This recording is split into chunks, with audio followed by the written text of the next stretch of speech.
So the first thing we're going to talk about is Cathie Wood's Roku price prediction, predicting a price of 605 in the base case by 2025, bear case 100, and bull case $1,500 a share on Roku.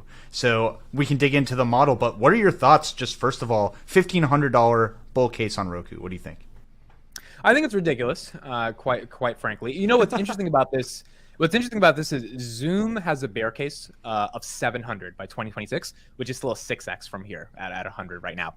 But her bear case for Roku is $100 in 2026, which is like $7 more than what's at 93 or 89, whatever it is right now.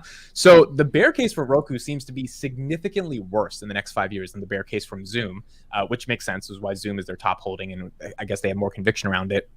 But the base case of 605 is pretty phenomenal. It's definitely a 6x from here. Now, it's not ridiculous in the context of market cap and revenue. Market cap 12 billion, revenue 3 billion. Like on paper, those are phenomenal numbers right now. But I do not understand the thesis around how advertising going from linear to digital or linear to OTT is going to happen if you don't have eyeballs. Like, I get the switch of advertising. People aren't going to be having Comcast cable. They're going to have Roku channels. I don't think you're going to have enough eyeballs watching the stuff from the Roku channel, which is where the ads are going to go through, in order to actually monetize. I think that Roku has a phenomenally strong problem around content, and their CEO has talked about it, that they are trying to create a content moat around the company. They have a technology moat, they have a hardware moat, they have a TV operating system moat. No other company can do that. But they don't have a content moat. They don't have good content, and they're not going to start overnight or in the next couple of years become a movie studio, TV studio production company, which means I don't think they're going to get the eyeballs, which is why I think this valuation is ridiculous. Even if they're really successful, I personally think that they're going to be more successful on the operating system side.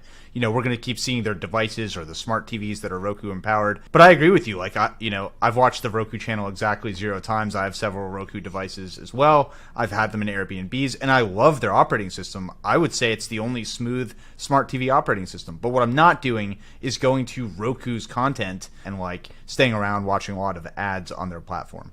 So I dug into their model when they released it, and they have an enterprise value to EBITDA ratio for this company of 20. Right now, it's a little over 30. And in the bear, base, and bull case, I'm looking at it right now. In all three cases, that multiple is 20. So let me just read you a few of the multiples of related industries to Roku that are not necessarily software, right? Okay. Advertising, EV to EBITDA, has a ratio of 10. 9.94 to be exact, right? So cut all of those valuations in half if you value Roku as more of an advertising company. Broadcasting, which I don't think it's fair to value Roku this way, but 7.33. Cable TV, 10.18. Electronics, 16, right? So in all of those cases, we can argue that Roku at least partially fits into some of those buckets, but none of them have multiples close to 20. So right. You have to discount all of those price targets by at least another 20 to 50%, depending on how the market is actually going to value Roku at maturity 5 years from now. So I just want to throw that in there as another point, like, hey, it's not just the thesis and the eyeballs and all that, but it's also this valuation multiple that they're giving it. Why do you think like she's so in love with this stock? Because at the end of the day, they do have to get like hundreds of millions of or billions of hours watched in order for the monetization to happen. You and me both agree, Roku channel. Look, it might get good in the next 5 years, but content's so competitive. Like, do you think the TV OS is like the reason it's number 2 in her fund? Yeah, I really do. And I think the reason she likes it is because it's a fully vertically integrated pure play on connected TV, right? So even if you're talking about Netflix, Disney, or any of these other streaming services that are going to have an ad-supported play, Roku still gets a piece of that revenue. It doesn't get the whole pie like it does for the Roku channel, but it definitely still gets, I believe it's something like 20% of the ad revenue that they put ads in front of for these other services. Like you said, that means you have to have 5 times the eyeballs on those channels, right? So I'm not sure how the math exactly shakes out. It looks like a lot of their model is about all of the business that's on linear TV moving to connected TV, and then Roku just taking the lion's share of that because they're the only pure play from the operating system to the ad sharing to the content vertically integrated way to get exposure to that entire industry. Okay, fun question. Hypothetical world. If you had to pick one, would Netflix buy Roku or would Roku buy Netflix?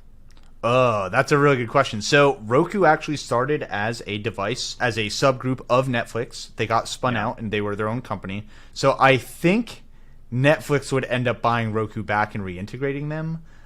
It would re-become the Netflix player, and Netflix would have like, we have our own streaming device, and you can use Netflix's matching algorithms and stuff like that, even outside of Netflix. Something that might support that is Netflix, which I'm sure we'll get into a little later, is looking to add an ad-supported tier of their service. Yep. So Roku would be a great fit for that. I really can't see Roku, I'm not sure what the market cap is now, but it's like 12 to 15 billion, really affording to buy Netflix, right? So Netflix, yeah. I don't see it going that way. What about you? You think it would be Roku buying Netflix or Netflix buying Roku? Yeah, I think Netflix would buy Roku, but the advertising tier that they're trying to add, to me, is like the reason why, because Roku has the technology built in. It just wouldn't make sense because Roku's supposed to be the portal to access content, and if Netflix owned Roku, obviously Netflix, there would be such a massive conflict of interest. So likely not going to happen, but if it did happen, that would be pretty interesting.